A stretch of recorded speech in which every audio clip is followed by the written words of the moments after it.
রাসূলুল্লাহ সাল্লাল্লাহু আলাইহি ওয়াসাল্লামের জীবনে মোট 34 বার মেরাজ হয়েছেন, 33 বার হয়েছেন স্বপ্ন যোগে, আর একবার হয়েছেন সশরীরে বাস্তবে। জোরে কন্যা সুবহানাল্লাহ। কিন্তু এখন প্রশ্ন, কেন মেরাজ হয়েছে, কেন নিয়ে গিয়েছে? এই যে সশরীরে আল্লাহ রাব্বুল আলামিন তার আপন দোস্ত মুহাম্মাদুর রাসূলুল্লাহ সাল্লাল্লাহু আলাইহি ওয়াসাল্লামকে তার সান্নিধ্যে নিয়ে গিয়েছেন, কাছাকাছি নিয়ে গিয়েছেন। যতটুকু কাছে দরকার নেওয়ার দরকার ছিল, তার আপন দোস্ত মুহাম্মাদুর রাসূলুল্লাহ সাল্লাল্লাহু আলাইহি ওয়াসাল্লামকে তত কাছে নিয়ে গিয়েছেন। যেরকম সুবহানাল্লাহ। বিশ্বনবী সাল্লাল্লাহু আলাইহি ওয়াসাল্লামের যখন দুঃখ, দুর্দশা, কষ্ট ভারাক্রান্ত মন হয়ে গেল, হাদিস শরীফে এসেছে কয়েকটি কারণ, তার মধ্যে উল্লেখযোগ্য 2টি কারণ হচ্ছে, নাম্বার 1 হচ্ছে যে ব্যক্তিটি মুহাম্মাদুর রাসূলুল্লাহ সাল্লাল্লাহু আলাইহি ওয়াসাল্লামকে 44 বছর পর্যন্ত 44 বছর পর্যন্ত কোলে পিঠে রেখে মানুষ করেছেন, কোলে পিঠে রেখে কাফের মুশরিকদের হাত থেকে বান্দাকে রক্ষা করেছেন, হেফাজতের দায়িত্বটা হেফাজতে করেছেন। যার উসিলা করেন কাফের মুশরিকরা অ্যাটাক করতে পারে নাই মুহাম্মাদুর রাসূলুল্লাহ সাল্লাল্লাহু আলাইহি ওয়াসাল্লামকে। যিনি বট বৃক্ষের নিয়ে মুহাম্মাদুর রাসূলুল্লাহ সাল্লাল্লাহু আলাইহি ওয়াসাল্লামের সামনে দাঁড়িয়ে যেতেন, তার নাম হচ্ছে চাচা আবু তালেব। ঠিক কিনা বলেন? চাচা আবু তালেব। চাচা আবু তালেব ইন্তেকাল। চাচা আবু তালেব যখন ইন্তেকাল করলেন, তখন মুহাম্মাদুর রাসূলুল্লাহ সাল্লাল্লাহু আলাইহি ওয়াসাল্লামের মনটা খারাপ। মনটা কি? মনটা খারাপ। আমার ভাইয়েরা, তারপরেই মুহাম্মাদুর রাসূলুল্লাহ সাল্লাল্লাহু আলাইহি ওয়াসাল্লামের স্ত্রী খাদিজা রাদিয়াল্লাহু তাআলা আনহা ইন্তেকাল করলেন। মনটা আরো বেশি খারাপ হয়ে গেল। 2 জন সঙ্গী, একজন অভিভাবক হিসেবে, আরেকজন জীবন সঙ্গিনী হিসেবে ছিলেন। 2 জন দুনিয়ার জমিন থেকে যখন চলে গেলেন, মুহাম্মাদুর রাসূলুল্লাহ সাল্লাল্লাহু আলাইহি ওয়াসাল্লামের মনটা খারাপ হয়ে গেল। আল্লাহ রাব্বুল আলামিন এমন কষ্ট, মুহাম্মাদুর রাসূলুল্লাহ সাল্লাল্লাহু আলাইহি ওয়াসাল্লামের এমন দুঃখ, এমন কষ্ট সহ্য করতে পারলেন না। জিবরাইল আমিনকে দিয়ে নিমন্ত্রণ পত্র পাঠালেন, জিবরাইল চলে যাও আমার বন্ধুর কাছে, আমার দোস্তের কাছে নিমন্ত্রণ পত্র দিয়ে আসো, আমার বন্ধুকে আমার কাছে দাওয়াত করলাম। যেরকম সুবহানাল্লাহ। মুহাম্মাদুর রাসূলুল্লাহ সাল্লাল্লাহু আলাইহি ওয়াসাল্লাম এই দুঃখের দিনে, এই দুর্দশার দিনে, কষ্টের দিনে গেলেন তায়েফে। তায়েফের মানুষ মুহাম্মাদুর রাসূলুল্লাহ সাল্লাল্লাহু আলাইহি ওয়াসাল্লামকে চিনলেন না। তায়েফের মানুষ মুহাম্মাদুর রাসূলুল্লাহ সাল্লাল্লাহু আলাইহি ওয়াসাল্লামকে রক্তাক্ত করলেন। চলে গেলেন মক্কায়, সেখানেও অত্যাচার করলেন। মদিনায় চলে গেলেন, সেখানেও অত্যাচার করলেন। তখন চলে এসে চাচাতো বোন উম্মে হানির ঘরে যখন রাতের বেলা ঘুমাতে গেলেন, এমন সময় ঘরের ছাদকে ভেদ করেন জিবরিল আমিন চলে আসতেন। মুহাম্মাদুর রাসূলুল্লাহ সাল্লাল্লাহু আলাইহি সাল্লামকে ডাক দিয়ে বলে, ইয়া রাসূলুল্লাহ, ইয়া হাবিবাল্লাহ, আপনাকে আল্লাহ রাব্বুল আলামিনের পক্ষ থেকে নিমন্ত্রণ পত্র দেওয়া হলো। নিমন্ত্রণ পত্র দিয়েছেন, আপনাকে আল্লাহর দরবারে যেতে হবে, আল্লাহর সান্নিধ্যে যেতে হবে। সুবহানাল্লাহ বলবেন না? আল্লাহর সান্নিধ্যে আপনাকে যেতে হবে। আচ্ছা বলেন তো, এমন খবর যদি আসে তাহলে খুশি না বেজার? জোরে বলেন না, খুশি না বেজার? এমন কোন নবী রাসূল কি পেরেছেন আল্লাহর সান্নিধ্যে সরাসরি যাওয়ার জন্য? না। মুসা কালিমুল্লাহ, হযরত মুসা আলাইহিস সালাতু ওয়াস সালাম কত দরখাস্ত করেছেন, আল্লাহ আমি আপনাকে সরাসরি দেখতে চাই। কাকে দেখতে চায়? আল্লাহকে দেখতে চান। আল্লাহ রাব্বুল আলামিন বললেন, রে মুসা, তুমি আমার সাথে সরাসরি সাক্ষাৎ করতে পারবা না। যাই করতে হয় তুমি আমার সাথে অডিও কলে কথা বলবা। যাই বলতে হয় তোমার সাথে আমার সাথে হবে 2G 3G, কিন্তু 4G হবে না। সুবহানাল্লাহ বলবেন না? আর মুহাম্মাদুর রাসূলুল্লাহ সাল্লাল্লাহু আলাইহি ওয়াসাল্লামকে আমার আল্লাহ রাব্বুল আলামিন সরাসরি দাওয়াত করেছেন 2G 4G 5G last generation যা কিছু প্রয়োজন হয় ভিডিও কলে হোক, সামনে হোক, সরাসরি হোক, সব কিছুর অনুমতি আমার মুহাম্মাদুর রাসূলুল্লাহ সাল্লাল্লাহু আলাইহি ওয়াসাল্লামকে দিয়ে দিয়েছেন। যেরকম সুবহানাল্লাহ। এমন সময় মুহাম্মদ রাসূলুল্লাহ সাল্লাল্লাহু আলাইহি ওয়াসাল্লামকে সিনা ছাক করবেন। কি করবেন? সিনা ছাক করবেন। তখন জমজমের কূপ থেকে পানি নিয়ে জান্নাতের থেকে একটা টিম এসে মুহাম্মদ রাসূলুল্লাহ সাল্লাল্লাহু আলাইহি সাল্লামের এখান পর্যন্ত সিনা ছাক পরিষ্কার করে জমজমের পানি দিয়ে এটাকে পরিষ্কার করে আবার সেটাকে আপনার ব্যান্ডেজ করে দিলেন। সুবহানাল্লাহ বলবেন। মুহাম্মদ রাসূলুল্লাহ সাল্লাল্লাহু আলাইহি সাল্লাম বলেন, এত বড় একটা অপারেশন জান্নাত টিম, মেডিকেল টিম আমাকে করলো, আমার একটু ব্যথাও অনুভব হলো না এবং সাথে সাথে আমি সুস্থ, একটু দাগও নাই। সুবহানাল্লাহ বলবেন না? আরো জোরে করেন না সুবহানাল্লাহ। এমন সময় জিবরিল আমিন নিয়ে আসলেন বোরাক যখন নিয়ে আসলেন, বোরাক মুহাম্মদ রাসূলুল্লাহ সাল্লাল্লাহু আলাইহি সাল্লামের সামনে এনে বলল, ইয়া রাসূলুল্লাহ, ইয়া হাবিবাল্লাহ, এই গাড়িটা হচ্ছে জান্নাতি গাড়ি। সুবহানাল্লাহ বলবেন না? এই গাড়িটা হচ্ছে জান্নাতি গাড়ি। বিদ্যুতের গতি 1,86,000 বর্গমাইল হচ্ছে প্রতি সেকেন্ডে, আর বিদ্যুতের গতি হচ্ছে আপনার যে বোরাকের গতি হচ্ছে এই বিদ্যুতের গতির চাইতে কোটি কোটি গুণ বেশি আছে প্রতি সেকেন্ডে। যেরকম সুবহানাল্লাহ, আরো যেরকম না সুবহানাল্লাহ। এমন সময় জিবরিল আমিন ডাক দিয়ে, ইয়া রাসূলুল্লাহ, ইয়া হাবিবাল্লাহ, এই বোরাকটা জান্নাত থেকে এসেছে, এই বোরাকের মধ্যে তেল লাগে না, অকটেন লাগে না, পেট্রোল লাগে না, ইঞ্জিন লাগে না, ড্রাইভার লাগে না। এই গাড়িটা কিভাবে চালায় সেটাও আমি জানি না। আল্লাহ রাব্বুল আলামিন এই গাড়িটা পাঠিয়েছেন, এই গাড়িটা আপনাকেই চালাতে হবে। যেরকম সুবহানাল্লাহ।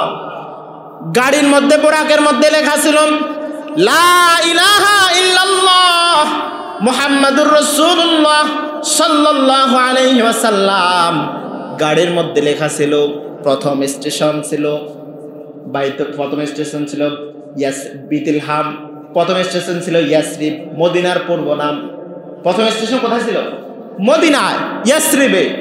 দ্বিতীয় স্টেশন ছিল ইয়াসরিব, যেখানে হযরত ঈসা আলাইহিস সালাতু ওয়াস সালামের জন্মস্থান। তৃতীয় স্টেশন হচ্ছে বাইতুল মুকাদ্দাস, সেখানে সমস্ত নবী রাসূলগণ অপেক্ষা করতেছে, সমস্ত নবী রাসূলগণ ওয়েট করতেছে আখির নবীকুলের সম্রাট মুহাম্মদ রাসূলুল্লাহ সাল্লাল্লাহু আলাইহি সাল্লাম আসবেন, তিনি 2 রাকাত সালাতের জামাতে ইমামতি করবেন, আর আমাদের হয়ে যাবেন ইমামুল মুরসালিন। সুবহানাল্লাহ বলবেন না? আমার ভাইরা, বাইতুল মুকাদ্দাসে যখন গেলেন, মসজিদে আকসা যখন গেলেন, সমস্ত নবী রাসূলগণ অপেক্ষা করতেছে, আখির নবী আসতেছে, মুহাম্মদ রাসূলুল্লাহ সাল্লাল্লাহু আলাইহি সাল্লাম আসতেছে। এমন সময় আপ্যায়নের ব্যবস্থা করলেন, 2 রাকাত সালাত আদায় করলেন। জিবরিল আমিন বলল, ইয়া রাসূলুল্লাহ, ইয়া হাবিবাল্লাহ, কাতারটা পূর্ণ হয়ে গেল, সবগুলো কাতার পূর্ণ হয়ে গেল, কিন্তু একটা জায়গা খালি আছে, সেটা হচ্ছে ইমামতির জায়গায়। আজকে এই মঞ্চের মধ্যে, এই মজলিসের মধ্যে কেউ ইমামতি করবে না, ইমামতি করবেন আজকে হচ্ছেন আপনি মুহাম্মদুর রাসূলুল্লাহ। যেরকম সুবহানাল্লাহ। নামাজের পরে আল্লাহর পক্ষ থেকে 3টা মেহমানদারি করানো হলো। নাম্বার 1 হচ্ছে মদ, 2 নাম্বার হচ্ছে দুধ, 3 নাম্বার হচ্ছে মধু। যখন জিবরিল আমিন বলল, ইয়া রাসূলুল্লাহ, ইয়া হাবিবাল্লাহ, আপনাকে আপ্যায়ন করা হলো, আপনি যেটা মন চায় সেটাই গ্রহণ করতে পারেন। সেখান থেকে আল্লাহর হাবিব সাল্লাল্লাহু আলাইহি ওয়াসাল্লাম দুধটাকে গ্রহণ করলেন। জিবরিল আমিন বলল, ইয়া রাসূলুল্লাহ, ইয়া হাবিবাল্লাহ, আপনি ভালো খাবারটাই গ্রহণ করেছেন, আদর্শ খাবারটাই গ্রহণ করেছেন। আজকে যদি আপনি পানিটা গ্রহণ করতেন, আপনি যদি মদটা গ্রহণ করতেন, তাহলে আপনার উম্মতদের মধ্যে ধ্বংস হয়ে যেত, আপনার উম্মতদের মধ্যে ফিতনা ফাসাদ বেশি হতো, আপনার উম্মতরা ধ্বংস হয়ে যেত। আর যদি আপনি যদি অন্য কিছুটা গ্রহণ করতেন, পানিটা গ্রহণ করতেন, তাহলে আপনার উম্মতরা বন্যায় সব উম্মতরা ধ্বংস হয়ে যেত। আপনি দুধটাকে আজকে গ্রহণ করেছেন, আপনার উম্মতদেরকে সফল কাম করে দিয়েছেন। জোরে কোন সুবহানাল্লাহ, আর জোরে কোন সুবহানাল্লাহ। সেখান থেকে চলে গেলেন প্রথম আসমানের উদ্দেশ্যে। চন্দ্র, সূর্য, গ্রহ, নক্ষত্র, প্লুটো, নোভা, সুপারনোভা, যা কিছু আছে সব কিছু পাড়ি দিয়ে চলে গেলেন প্রথম আসমানে। সুবহানাল্লাহ বলবেন। প্রথম আসমানে চলে গেলেন। পৃথিবীর চাইতে 13 লক্ষ গুণ বড় হচ্ছে সূর্য। কত লক্ষ গুণ? জোরে বলেন, কত লক্ষ গুণ? সূর্যের চাইতে 33 কোটি গুণ বড় হচ্ছে বেটেল জুইস নামক একটা তারকা। সুবহানাল্লাহ বলবেন না? সূর্যের চাইতে কত কোটি গুণ বড়? 33 কোটি গুণ বড়। পৃথিবীর চাইতে 13 লক্ষ গুণ বড় হচ্ছে সূর্য। সূর্যের চাইতে 33 কোটি গুণ বড় হচ্ছে ব্যাটেল জুইস স্টার, এই তারকা। তার চাইতে বড় হচ্ছে নোভা, তার চাইতে বড় হচ্ছে সুপারনোভা, তার চাইতে বড় হচ্ছে প্রক্সিমা সেন্ট্রাই, তার চাইতে বড় হচ্ছে প্রথম আসমান। জোরে কন্যা সুবহানাল্লাহ, আর জোরে কন্যা সুবহানাল্লাহ। আমার ভাইয়েরা, প্রথম আসমানে চলে গেলেন। হযরত আদম আলাইহিস সালামের সাথে সাক্ষাৎ। আদম আলাইহিস সালাম ডাক দিয়ে বলেন, ইয়া রাসূলুল্লাহ, ইয়া হাবিবাল্লাহ। আদম আলাইহিস সালাম জান্নাতের মধ্যে একটা ভুল করেছেন, ঠিক কিনা বলেন? শয়তানের ধোকায় পড়ে একটা ভুল করার কারণে আল্লাহ রাব্বুল আলামিন জান্নাতে পোশাক কেড়ে নিয়েছেন, জান্নাত থেকে বাহির করে দিয়েছেন। 350 বছর কান্নাকাটি করার পর মুহাম্মদুর রাসূলুল্লাহ সাল্লাল্লাহু আলাইহি ওয়াসাল্লামের উসিলা করে যখন আল্লাহর কাছে ফরিয়াদ করলেন, আল্লাহ রাব্বুল আলামিন 350 বছর পর আদম আলাইহিস সালামকে মাফ করে দিলেন। জোরে কোন সুবহানাল্লাহ। সেই কথা প্রথম আসমানে মনে হয়ে গেল। বললো যে, ইয়া রাসূলুল্লাহ, ইয়া হাবিবাল্লাহ, আমি যখন জান্নাতে একটা ভুল করেছি, জান্নাত থেকে বহিষ্কার হয়ে গিয়েছি, 350 বছর কান্নাকাটি করলাম, আল্লাহ তাআলা আমাকে মাফ করলেন না। যখন আমি আপনার নামে আপনার উসিলা করে আল্লাহর দরবারে ফরিয়াদ করলাম, আমাকে আল্লাহ রাব্বুল আলামিন সাথে সাথে ক্ষমা করে দিয়েছেন। মুহাম্মদ রাসূলুল্লাহ সাল্লাল্লাহু আলাইহি ওয়াসাল্লাম জিজ্ঞেস করলেন, রে আদম, আমাকে কিভাবে চিনলাম, আমার নামটা কিভাবে জানলাম? আদম আলাইহিস সালাম ডাক দিয়ে বলে, ইয়া রাসূলুল্লাহ, ইয়া হাবিবাল্লাহ, আমাকে আল্লাহ রাব্বুল আলামিন 120 হাত লম্বা যখন সৃষ্টি করলেন, আমার ভেতরে যখন রূহ দিলেন, মাথাটাকে উপরের দিকে উঠাইয়া দেখলাম আরশে আজিমের মধ্যে লেখা লা ইলাহা ইল্লাল্লাহ মুহাম্মাদুর রাসূলুল্লাহ সাল্লাল্লাহু আলাইহি ওয়াসাল্লাম। আমি বিশ্বাস করি, আমি জানি লা ইলাহা ইল্লাল্লাহ হচ্ছে আল্লাহর পরিচয়, তাতে কোনো সন্দেহ নাই। কিন্তু সাথে যে মুহাম্মাদুর রাসূলুল্লাহ সাল্লাল্লাহু আলাইহি ওয়াসাল্লাম লেখা আছে, এটা আমার 100% বিশ্বাস, এটা হচ্ছে আল্লাহর আপন দোস্তের পরিচয়। জোরে কোন সুবহানাল্লাহ। তারপর দ্বিতীয় আসমানে চলে গেলেন। দ্বিতীয় আসমানের দেখা ঈসা এবং ইয়াহইয়া, মামা এবং ভাগিনা, দুইজন নবী ছিলেন, মামা এবং ভাগিনা, ঈসা এবং ইয়াহইয়া আলাইহিস সালাম। তৃতীয় আসমানে চলে গেলেন। হযরত ইউসুফ আলাইহিস সালামের সাথে সাক্ষাৎ। ইউসুফ আলাইহিস সালাম কেমন সুন্দর ছিলেন, কেমন সুন্দর ছিলেন, হাদিস সাক্ষী দেয়। ইউসুফ আলাইহিস সালামের চেহারা দেখে মিশরের নারীরা আঙ্গুর ফল কাটতে গিয়ে আঙ্গুল কেটে ফেলেছে। সুবহানাল্লাহ বলবেন না? আর হাদিস সাক্ষী, আর যদি ওই মানুষগুলো মুহাম্মাদুর রাসূলুল্লাহ সাল্লাল্লাহু আলাইহি ওয়াসাল্লামকে দেখতো, তারা আঙ্গুর নয়, আপেল নয়, কমলা নয়, তাদের কলিজা ছিঁড়ে ফেলতো, তাদের কোনো খবরই থাকতো না। জোরে কোন সুবহানাল্লাহ। চতুর্থ আসমানে চলে গেলেন। হযরত ইদ্রিস আলাইহিস সালামের সাথে সাক্ষাৎ। পঞ্চম আসমানে চলে গেলেন। হারুন আলাইহিস সালামের সাথে সাক্ষাৎ। মুসা আলাইহিস সালামের সাথে সাক্ষাৎ। ষষ্ঠ আসমানে মুসা আলাইহিস সালাম জিজ্ঞেস করলেন, ইয়া রাসূলুল্লাহ, ইয়া হাবিবাল্লাহ, আপনি কোথায় যান? আল্লাহর হাবিব সাল্লাল্লাহু আলাইহি সাল্লাম বলেন, আল্লাহর সাক্ষাতে যাচ্ছি, আল্লাহর সাথে দেখা করতে যাচ্ছি, আল্লাহর সান্নিধ্যে যাচ্ছি। মুসা আলাইহিস সালাম বলেন, ইয়া রাসূলুল্লাহ, ইয়া হাবিবাল্লাহ, আপনি কত সৌভাগ্যবান, আমি কত কত দরখাস্ত করেছি আল্লাহর সাথে সাক্ষাৎ করার জন্য, আমাকে সে অনুমতি দেওয়া হয় নাই। তবে আপনি আল্লাহর দরবারে সাক্ষাৎ করতে যাবেন, আল্লাহর সাথে সরাসরি আল্লাহকে দেখবেন। তবে আমার কাছে একটা অনুরোধ থাকবে, আবদার থাকবে, আপনি ফিরে যাওয়ার সময় আমার সামনে দিয়ে যাবেন। আমি আল্লাহকে দেখতে পারলাম না, আপনি যে আল্লাহকে দেখলেন আমি আপনাকে দেখেই নেব। জোরে কোন সুবহানাল্লাহ। সপ্তম আসমানে হযরত ইব্রাহিম আলাইহিস সালামের সাথে সাক্ষাৎ। তারপর লা জামান লা মাকান ৭০,০০০ নূরের পর্দাকে ভেদ করে সিদরাতুল মুনতাহা থেকে আমার আল্লাহ রাব্বুল আলামিনের কাছে সরাসরি নিয়ে গিয়েছেন। জোরে কোন সুবহানাল্লাহ।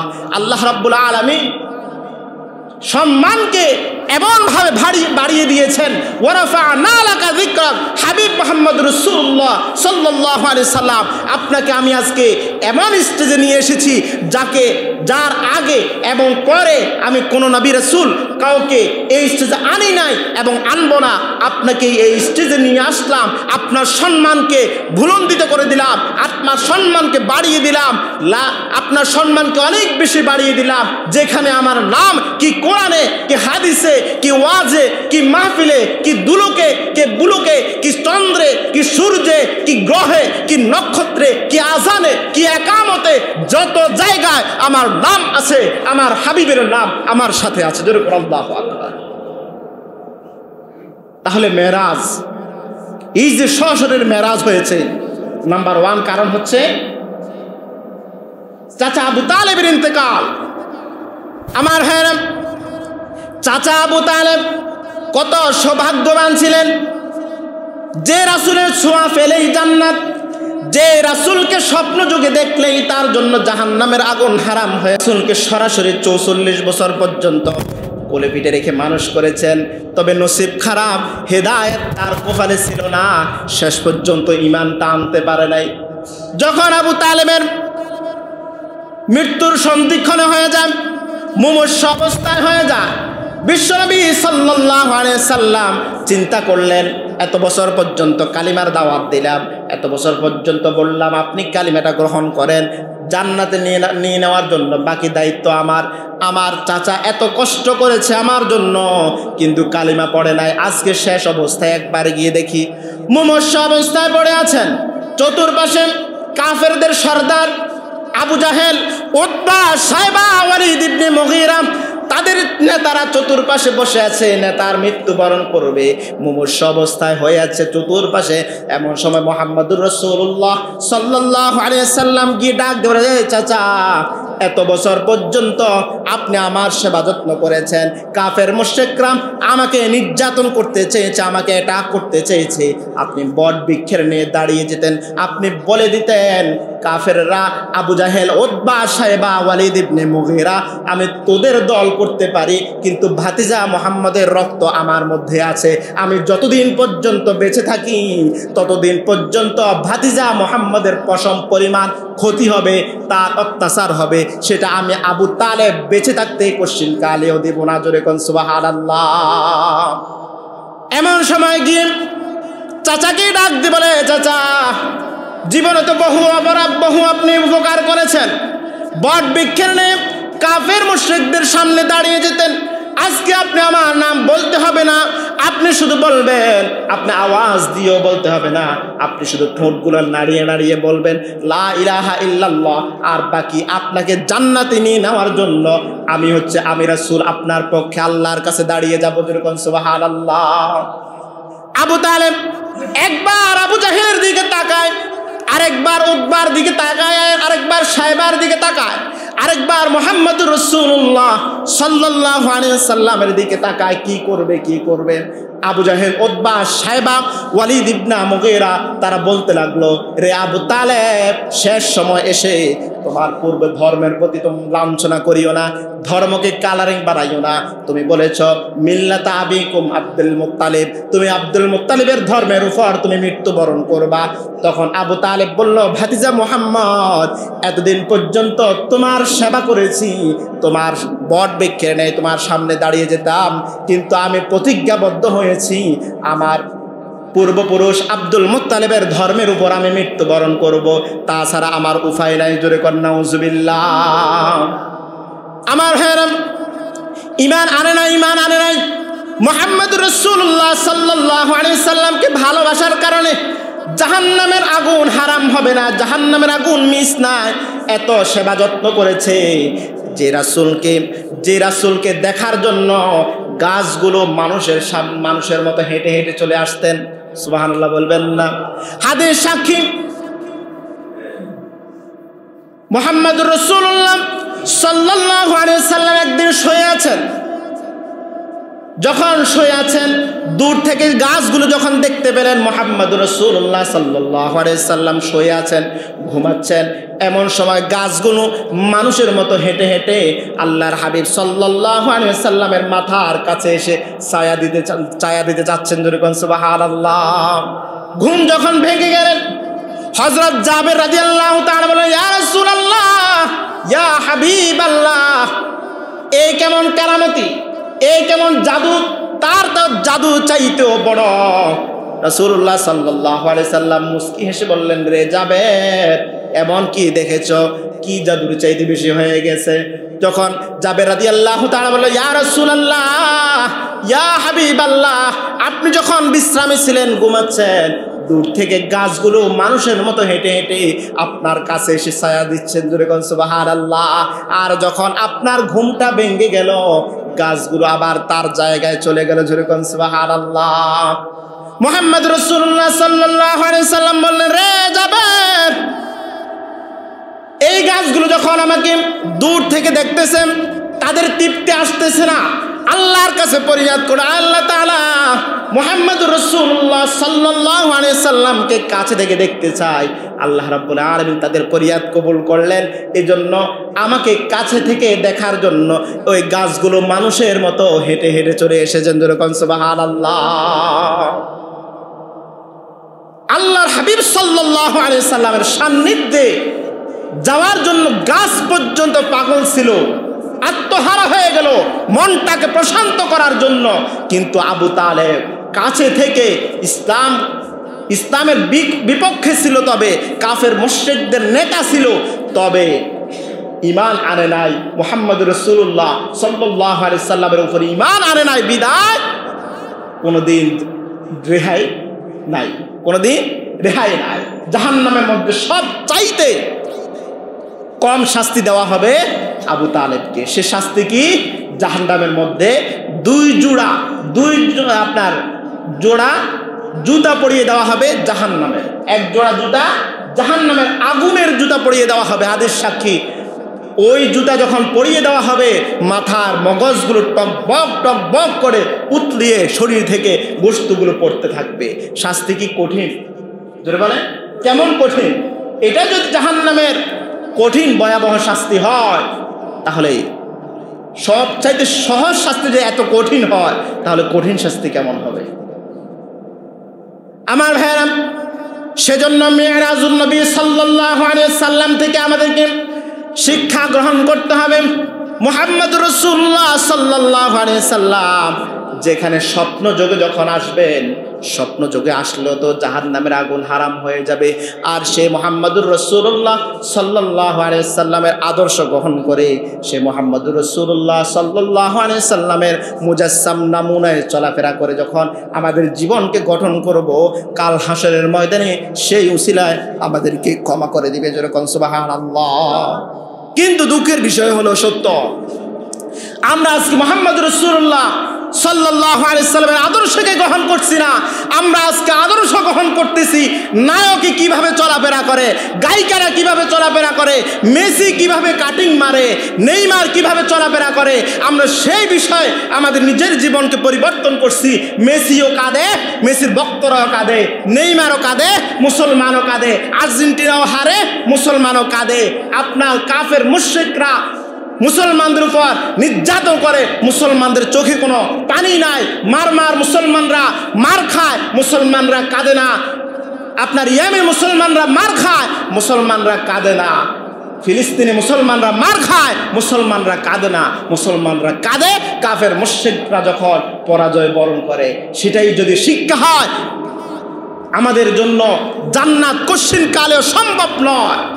আমাদের জান্নাত পেতে হলে আল্লাহ হাবিব সাল্লাল্লাহু আলাইহি সাল্লাম বলেন, তুমি যদি প্রকৃত মুসলমান হও, মুমিন বান্দা হও, তাহলে তোমার অপর ভাইয়ের দুঃখে তুমি কাঁদবা আর অপর ভাইয়ের সুখে তুমি হাসবা। সুবহানাল্লাহ বলবেন না? আমরা কাফের মুশরিকদের সংস্কৃতিকে লালন করার জন্য আমরা উঠে পড়ে লেগেছি। এই যে আমাদের সামনেই তো আসছে 14 ফেব্রুয়ারি, আছে না? কি দিবস? কথা বলেন না, কি দিবস? জোরে বলবেন না? ভালোবাসা দিবস। কি দিবস? আপনি শুনলে অবাক হবেন। 14 ফেব্রুয়ারি নাম দেওয়া হয়েছে ভ্যালেন্টাইন ডে। কি ডে? জোরে বলেন না, কি ডে? যুবক ভাইদেরকে উদ্দেশ্য করে বলি, এই ভ্যালেন্টাইন শব্দ আপনি পৃথিবীর সমস্ত ডিকশনারি খুলে আমাকে দেখাতে পারবেন না ভ্যালেন্টাইন শব্দের অর্থ ভালোবাসা। চ্যালেঞ্জ করলাম, কেউ পারবেন না। ভ্যালেন্টাইন শব্দের অর্থ ভালোবাসা নয়। এখানেই ভালোবাসা নামে আপনাকে ধোঁকা দিচ্ছে, আপনাকে প্রতারণা দিচ্ছে। 270 সালের আগে, আমি সংক্ষেপে শেষ করছি, 270 সালের আগে রোমান সম্রাট, রোমান নেতা সে আবিষ্কার করলো, তার যখন যুদ্ধে মানুষ অংশগ্রহণ করার জন্য নেতা তার সৈন্য খুঁজতেছে, এমন সময় তার পক্ষের সৈন্যরা কাজ করতে রাজি নাই। সে নিষিদ্ধ করে দিল, বিবাহ করা যাবে না, ভালোবাসা যাবে না। এমন সময় খ্রিস্টানদের একজন ধর্ম প্রচারক, তাদের কিতাব প্রচারক, নাম ছিল সেন্ট ভ্যালেন্টাইন। কি নাম ছিল? আপনি অবাক হয়ে যাবেন আজকেই আপনি মূল তথ্যটা পাওয়ার পর। আপনি কোনো দিন এই কথা বলবেন না ভালোবাসা দিবস 14 ফেব্রুয়ারি, আপনি কোনো দিন বলবেন না। সেন্ট ভ্যালেন্টাইন সে আইন জারি করলো। সে ছিল মানব প্রেমিক। সে কি ছিল? মানুষকে ভালোবাসতো। সে মানুষকে বেশি বিশ্বাস করত, ভালোবাসতো। তখন তার সম্রাট, তার নেতা এক নিয়ম করলো, কেউ ভালোবাসতে পারবে না, কেউ বিবাহ শাদী করতে পারবে না। আর সেন্ট ভ্যালেন্টাইন করলো কি, তার সাম্রাজ্যের যত কর্মী আছে সবাইকে সুযোগ তৈরি করে দিল, বিবাহ করতে পারবা, ভালোবাসতে পারবা। এবং সেন্ট ভ্যালেন্টাইন একটা মহিলাকেও ভালোবেসেছে। এমন সময় তার নেতা যখন শুনতে পেল সেন্ট ভ্যালেন্টাইন এমন কাজ করেছে, তাকে জেলখানায় বন্দি করলো। 270 সালে তাকে ফাঁসির আদেশ দেওয়া হলো। সেন্ট ভ্যালেন্টাইনকে ফাঁসি দেওয়া হলো। ফাঁসি দেওয়ার পর থেকে সেটার নাম হয়েছে ভ্যালেন্টাইন ডে। আচ্ছা বলেন তো, ভ্যালেন্টাইন মানে কি ভালোবাসা দিবস হয়েছে? কথা বললাম, ভালোবাসা দিবস হয়েছে। তাহলে এই ভালোবাসা দিবস এটা আসছে কোত্থেকে? 1990 সালে কিংবা 92 সালে বাংলাদেশের কিছু হলুদ মিডিয়া, যাদের কাজে হচ্ছে পরিমণি কিভাবে ঘুমায় সেটা প্রকাশ করে, ওই যে নায়ক কিভাবে খাচ্ছে সেগুলো প্রকাশ করে। যারা সোশ্যাল মিডিয়াতে আছেন তারাই অবশ্যই দেখতে পারেন। ওই যে কার বাচ্চা কয়টা হয়েছে ওই নিউজ, কার বিয়ের সময় আর ডিভোর্স হয়ে গেছে ওই নিউজ, ইসলামের কি ক্ষতি হচ্ছে তারা ওই নিউজ দেখে না। কোরআনকে অবমাননা করছে, কোনোদিন নিউজ দিচ্ছে না। তারা নিউজ আছে কখন কে হাঁটতে যাচ্ছে আর প্রস্রাব করতে যাচ্ছে, বাহির হচ্ছে আর ঢুকতেছে, কতক্ষণ সময় লাগছে। এমন ধরনের হলুদ কিছু মিডিয়া সম্প্রদায় তারা 1990 সালে কিংবা 92 সালে সেটা বাংলাদেশে আমদানি করেছে। কি সুন্দর নাম দিয়েছে ভ্যালেন্টাইন ডে, নাম হচ্ছে 14 ফেব্রুয়ারি ভালোবাসা দিবস। আমি প্রত্যেকটা বাবাদেরকে বলবো 14 ফেব্রুয়ারি কোনো ভালোবাসা দিবস নয়। আপনার সন্তান 14 ফেব্রুয়ারি কোথায় যায় আপনি সেটা খেয়াল রাখতে হবে। প্রত্যেক ভাইদেরকে বলবো আপনার বোন 14 ফেব্রুয়ারি কোথায় যায় আপনি সেটা খেয়াল রাখতে হবে। স্বামীদেরকে বলবো আপনার স্ত্রী 14 ফেব্রুয়ারি কোথায় যায় সেটা খেয়াল রাখতে হবে, কারণ এটাই হচ্ছে ইমানের দায়িত্ব। ইমানদার পশ্চিমকালেও একদিন ভালোবাসে না, ইমানদার ভালোবাসে হচ্ছে আল্লাহর 12 মাস। ঠিক কিনা বলে? ইমানদার ভালোবাসা হচ্ছে আল্লাহর 12 মাস। এখন শুনতেছি 14 ফেব্রুয়ারি আগ থেকে নাকি ডে শুরু হয়ে গেছে, চকলেট ডে, প্রপোজ ডে, আর অন্যান্য হাবিজাবি কত ডে। আল্লাহ মাফ করো। মুসলমানদেরকে অ্যাটাক করার জন্য কাফের মুশরিকরা সাংস্কৃতিক অঙ্গনে অ্যাটাক করতেছে, শিক্ষাঙ্গনে অ্যাটাক করতেছে। ওই যে দেখেন না, আমি বলেছিলাম শরীফ থেকে শরীফা নাকি হওয়া যায়। নাউজুবিল্লাহ বলবেন না? কি আপনারা যারা মুরব্বী আছেন তারা কি কখনো শুনছেন আপনার একজন পুরুষ তারা চেষ্টা করে মেডিকেল টিমের সাহায্যে পুরুষ থেকে মহিলা হওয়া যায়? শুনছেন? কিন্তু না, এখন পাঠ্য বইয়ের মধ্যে 7ম শ্রেণীর বইয়ের মধ্যে কাফের মুশরিক রাম বাম নাস্তিকরা ঢুকিয়ে দিয়েছে নাকি শরীফ থেকে শরীফা হওয়া যায়। অর্থাৎ আগে ছিল পুরুষ শরীফ, এখন সে তার অঙ্গ ভঙ্গ, তার ভিতরে যাই হয় পরিবর্তন করে নাকি সে আবার মহিলা হয়ে গেছে। আমার প্রশ্ন হচ্ছে, ওই শরীফ থেকে শরীফা যখন বাবার সম্পত্তি ভাগ করবে, সে কি শরীফের সম্পত্তি পাবে নাকি শরীফার সম্পত্তি পাবে? কথা বোঝেন নাই? ছেলে মেয়ে কি মানে এক ধরনের সম্পত্তি পায়? কথা বলেন না। আপনার ছেলে আপনার কাছে যে সম্পত্তি পাবে, যেমন ভাগ পাবে, আপনার মেয়ে কি তেমন পাবে? এখন সে যে শখ করে শরীফ থেকে শরীফা হয়ে গেল, এখন সে সম্পত্তি ভাগ করার সময় কি শরীফের সম্পত্তি নিবে নাকি শরীফার সম্পত্তি নিবে? কথা বলেন না। তাহলে এটা হচ্ছে আমাদের জন্য ধোঁকাবাজি। আমাদেরকে কিভাবে কালচারাল ভাবে, সাংস্কৃতিক ভাবে আমাদেরকে শিক্ষাঙ্গনে কিভাবে ধ্বংস করতে পারে, প্রত্যেকটা অঙ্গনে কাফের মুশরিক রাম বাম নাস্তিকরা আমাদেরকে অ্যাটাক করতেছে। এজন্য মুসলমানদেরকে সজাগ থাকতে হবে।